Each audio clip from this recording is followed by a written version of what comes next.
മധുരം നമ്മെ ആകർഷിക്കുന്ന ഒന്നാണ്. രാവിലെ കുടിക്കുന്ന കാപ്പിയിൽ നിന്ന് തുടങ്ങി നമ്മൾ കഴിക്കുന്ന പലഹാരങ്ങളിലും പഞ്ചസാര നിറഞ്ഞിരിക്കുന്നു. പക്ഷേ പഞ്ചസാര നമ്മുടെ ഭാരം മാത്രമല്ല കൂട്ടുന്നത്, അത് നമ്മുടെ മസ്തിഷ്കത്തെയും ശരീരത്തെയും ഉള്ളിൽ നിന്ന് മാറ്റിമറിക്കുന്നു. ആദ്യം മസ്തിഷ്കത്തെക്കുറിച്ച് നോക്കാം. പഞ്ചസാര നമ്മുടെ തലച്ചോറിൽ ഒരു മയക്കുമരുന്ന് പോലെ പ്രവർത്തിക്കുന്നു. നാം എന്തെങ്കിലും മധുരം കഴിക്കുമ്പോൾ ഡോപ്പമിൻ എന്ന കെമിക്കൽ പുറത്തുവിടപ്പെടുന്നു. അതുകൊണ്ടാണ് ഒരിക്കൽ കഴിച്ചാൽ വീണ്ടും വീണ്ടും കഴിക്കാനുള്ള മോഹം തോന്നുന്നത്. കാലക്രമേണ മസ്തിഷ്കം കൂടുതൽ പഞ്ചസാര ആവശ്യമുള്ള രീതിയിലേക്ക് മാറും. അധിക പഞ്ചസാര കഴിക്കുന്നവർക്ക് ബ്രെയിൻ ഫോഗ്, മെമ്മറി കുറവ്, കോൺസെൻട്രേഷൻ കുറവ് മുതലായവ ഉണ്ടാകുന്നു. അതിലേറെ അപകടകരമായത് പഞ്ചസാര രക്തത്തിലെ ഗ്ലൂക്കോസ് വേഗത്തിൽ ഉയർത്തുകയും പിന്നെ വേഗത്തിൽ താഴ്ത്തുകയും ചെയ്യുന്നു. അതിനാൽ തന്നെ ഇറിറ്റബിലിറ്റി, ആൻസൈറ്റി, വീണ്ടും ക്രേവിംഗ് ഇതെല്ലാം സംഭവിക്കുന്നു. ശരീരത്തെയും പഞ്ചസാര കഠിനമായി ബാധിക്കുന്നു. പഞ്ചസാര കഴിക്കുമ്പോൾ പാൻക്രിയാസ് ഇൻസുലിൻ പുറത്തുവിടുന്നു. അത് ഗ്ലൂക്കോസിനെ കോശങ്ങൾക്കുള്ളിലേക്ക് കൊണ്ടുപോകുന്നു. പക്ഷേ അധികം പഞ്ചസാര കഴിക്കുമ്പോൾ കോശങ്ങൾ പ്രതികരിക്കാതെ ആകും. ഇതാണ് ഇൻസുലിൻ റെസിസ്റ്റൻസ്. ഇത് തന്നെയാണ് ടൈപ്പ് 2 ഡയബറ്റീസിലേക്കുള്ള ആദ്യപടി. അതിനൊപ്പം പഞ്ചസാര ശരീരത്തിൽ ഇൻഫ്ലമേഷൻസ് ഉണ്ടാക്കുന്നു.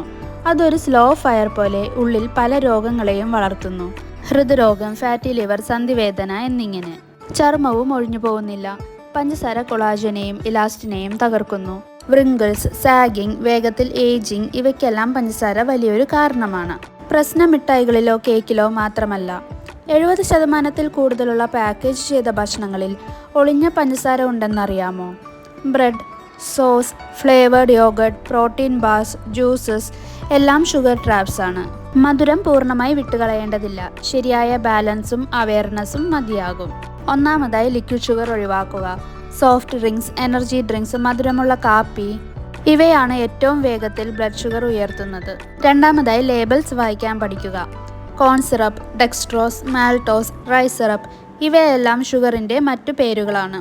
മൂന്നാമതായി പ്രോട്ടീൻ, ഫൈബർ, ഹെൽത്തി ഫാറ്റ്സ് ഇവയെല്ലാം ചേർന്ന ബാലൻസ്ഡ് ഭക്ഷണം കഴിക്കുക. ഇത് ക്രേവിങ്സ് കുറയ്ക്കും, ബ്ലഡ് ഷുഗർ സ്ഥിരമായി നിലനിർത്തും. അവസാനം നിങ്ങളുടെ ടേസ്റ്റ് ബഡ്സിനെ റിട്രെയിൻ ചെയ്യുക. കുറച്ചു ദിവസങ്ങൾക്കുള്ളിൽ തന്നെ പഴങ്ങളുടെ സ്വാഭാവിക മധുരം മതിയെന്ന് തോന്നും. പഞ്ചസാര മധുരമുള്ളതാണെങ്കിലും അതിൻ്റെ ഫലങ്ങൾ അത്ര മധുരമുള്ളതല്ല. ഇത് നമ്മുടെ ബ്രെയിൻ, ബോഡി, സ്കിൻ എല്ലാത്തിനെയും ബാധിക്കുന്നു. അടുത്ത് നിങ്ങൾ ഒരു മധുരം എടുത്തു കഴിക്കുമ്പോൾ ഓർക്കുക, നിങ്ങളൊരു ക്രേവിംഗ് മാത്രമല്ല നിറയ്ക്കുന്നത്, നിങ്ങളുടെ ഭാവിയെയും ഷേപ്പ് ചെയ്യുകയാണ്. ഈ വീഡിയോ ഉപകാരപ്രദമെന്ന് തോന്നിയാൽ ലൈക്ക് ചെയ്യാനും ഷെയർ ചെയ്യാനും സബ്സ്ക്രൈബ് ചെയ്യാനും മറക്കരുത്. കൂടുതൽ ഹെൽത്ത് ടിപ്സിനായി ഈ ചാനൽ ഫോളോ ചെയ്യുക.